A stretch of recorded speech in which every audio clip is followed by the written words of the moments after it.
Hey guys, Legendary here. Hope you guys are doing great.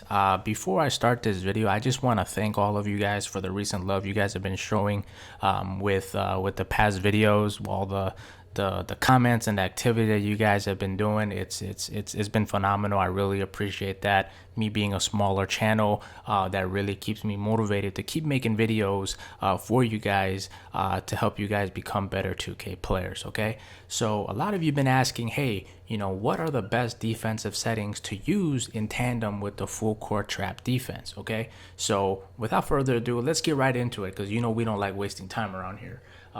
So I'm not gonna dive too much in detail about all of these things. Just trust that I've tested all of these settings out, and they work with the type of style that we're gonna be playing as far as defensive goes.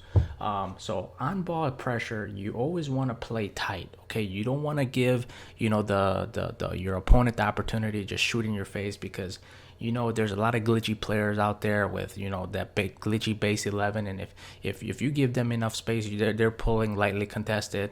It doesn't matter. It's gonna go down with these 95 rating three balls out there. So we want to play tight defense. Okay, if they are really good shooters, we'll dive into what to do about those guys in a second. But for overall defensive purposes, we want to do tight defense.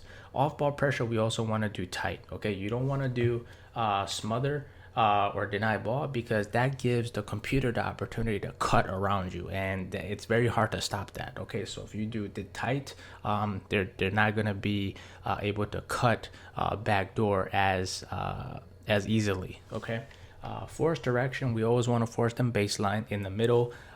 Especially if it's a center and they just do that little pump fake cheese thing, it's going to be very hard to stop that. Okay, so you always want to force them baseline.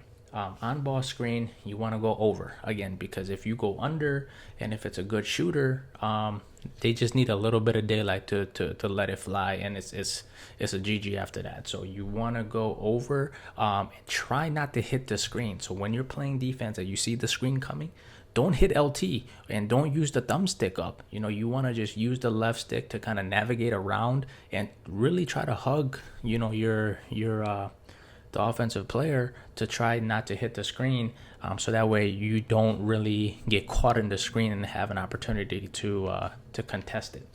Hedge, you want to do soft hedge. On ball screen, you want to go under, so the center can either shade, they can contest it, and if the screener dives, he'll still be in a good position to intercept that pass. So you can really play a nice cat and mouse game with your opponent if you do that with the center. And then off ball screens, you want to go under it, okay, because you don't want to get caught in it, and all the other settings, it makes the computer do some weird stuff. So under would be the best bet to go with. All right, and then earlier we said, if we have a really good shooter, for this purpose, obviously Jordan is not a lights out 3-point shooter, but let's say it was someone like Klay Thompson, Kevin Durant, or something like that. On ball pressure and off ball pressure, I would probably do smother and deny ball for those guys, and then you're just gonna risk them cutting on you, but at least then you don't have to worry about them lighting you up from three. All right, so you just gotta try to be careful with that and just kind of read your opponent. And then if you have centers that you're going up against that can shoot, you also want to just adjust that a little bit, so you can have your CPU leave them, and kind of give them like a little gap. So if the other wing players do cut, your center will be in good position to intercept it and contest it, because they're not glued to their guys. All right, so that's what I would recommend, guys, for the defensive settings. Try it out, let me know if it worked out for you guys, because the trap defense is not going to work all the time, and your opponent is going to get set up in the half court, and this will be a great way to also get them pressured into making panic passes and everything like that. That's our whole goal, is to cause turnovers and make them result into into offense. So if there was anything that was unclear, let me know in the comments and I'll do my best to try to explain. But as always, I appreciate you guys dropping by, watching the video. Go ahead and smash that like, that subscribe if you haven't already. And until next time, it's legendary. I'm signing out.